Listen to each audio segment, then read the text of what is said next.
خوشبختی ہوتی ہے کہ پہلی کوشش میں اگر آپ کا ٹیسٹ انٹرویو پاس ہو جائے، لیکن فرض کریں اگر نہیں ہوتا تو بہت سارے لوگ ایسے ہیں. میرا اپنا جو ٹیسٹ پاس ہوا ہے الحمدللہ ایز اے لیکچرر میں منتخب ہوا ہوں، تو اس سے پہلے ایک دو دفعہ ایسا بھی ہوا ہے کہ میرے نمبر کم آئے ہیں جس کی وجہ سے مجھے انٹرویو کی کال نہیں آئی. تو آپ نے کسی بھی ناکامی کو اپنی ہمت کی آخری حد نہیں سمجھنا، بلکہ آگے بڑھتے رہنا ہے اور پہلے سے بہتر انداز میں آپ نے کوشش کرنی ہے.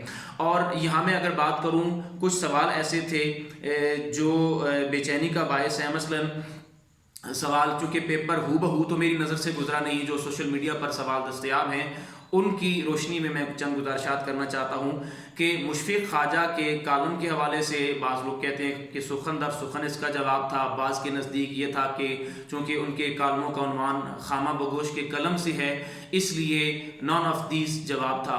تو یہاں آپ کو واضح ہو جانا چاہیے کہ نان آف دیز کا مطلب یہ ہوتا ہے کہ جو سابقہ آپ کو 3 جواب دیے گئے ہیں ان میں سے کوئی جواب نہیں ہے. تو اگر آپ اس آپشن پر غور کریں اس سوال کی روشنی میں تو اس میں ایک جواب موجود تھا سخن در سخن. دیکھیں مشفق خواجہ کا جو کلمی نام تھا، کلمی نام ایک مختلف چیز ہے اور کالموں کے مجموعے کا نام مختلف چیز ہے. ان کا کلمی نام تھا خامہ بگوش اور ان کے کالموں کے 4 مجموعے ہیں، جن میں سے ایک مجموعہ ہے خامہ بگوش کے قلم سے اور دوسرا مجموعہ ہے سخن در سخن، اسی طرح سخن ہائے گسترانہ اور سخن ہائے ناگفتنی. یہ ان کے مجموعے ہیں 4 کالموں کے. تو اب سوال کی نوعیت پر منحصر ہے کہ سوال کیا تھا. اگر تو سوال تھا کہ کس کلمی نام سے وہ کالم لکھتے تھے تو وہ جواب تھا خامہ بگوش، اور اگر یہ تھا کہ ان کے کالموں کے مجموعے کا نام کیا ہے تو پھر وہ تھا سخن در سخن.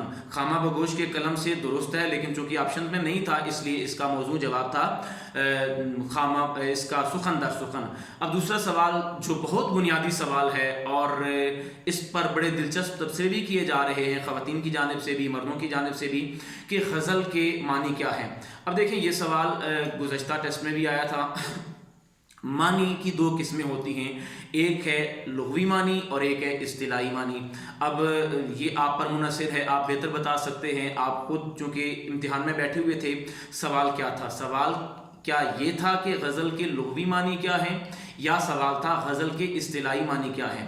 تو ہمیشہ آپ جب غزل کی تعریف پڑھیں گے تو اس میں آپ کو نظر آئے گا کہ غزل کے لغوی معنی ہیں عورتوں سے باتیں کرنا، اور اصطلاحی معنی ہیں کہ حسن و عشق کی کیفیات بیان کرنا. اب چونکہ آپشنز میں اگر یہ تھا کہ عورتوں سے باتیں کرنا، عورتوں کے متعلق باتیں کرنا، تو یہ ایک بڑا دلچسپ سوال بھی تھا اور اس کا جواب بھی واقعی یہ ایک گھمانے پھرانے والا سوال تھا کہ شروع سے پڑھتے چلے آ رہے ہیں لوگ کہ عورتوں یا عورتوں کے متعلق باتیں کرنا. یعنی بہت ساروں کے نزدیک یہ دونوں جواب درست تھے، لیکن میری نظر سے فرہنگ آصفیہ، فرہنگ عامرہ، نور اللغات اور فیروز اللغات، یہ 4 مستند لغات ہیں. فیروز اللغات پر اعتراضات کیے جاتے ہیں. بہرحال چونکہ ایک سوال کی وضاحت درکار ہے اس لیے میں نے اس کا ذکر کر دیا کہ ان 4 میں اگر آپ خود دیکھتے ہیں تو آپ کو کہیں پر یہ جواب نہیں ملے گا کہ عورتوں کے متعلق باتیں کرنا. ان میں یہی جواب ہے عورتوں سے باتیں کرنا، عورتوں سے گفتگو، عورتوں سے بات چیت. جبکہ فرہنگ تلفظ میں لغوی معنی عورتوں سے باتیں کرنا یا عورتوں کے متعلق باتیں کرنا درج نہیں ہے. اسی طرح ایک بڑا دلچسپ سوال یہ تھا کہ حجب کے کیا معنی ہیں. اب سوال کی نوعیت پر منحصر ہے. دیکھیں حجب وہ صنف سخن ہے جس میں کسی کی برائی کی جاتی ہے شعر کی صورت میں.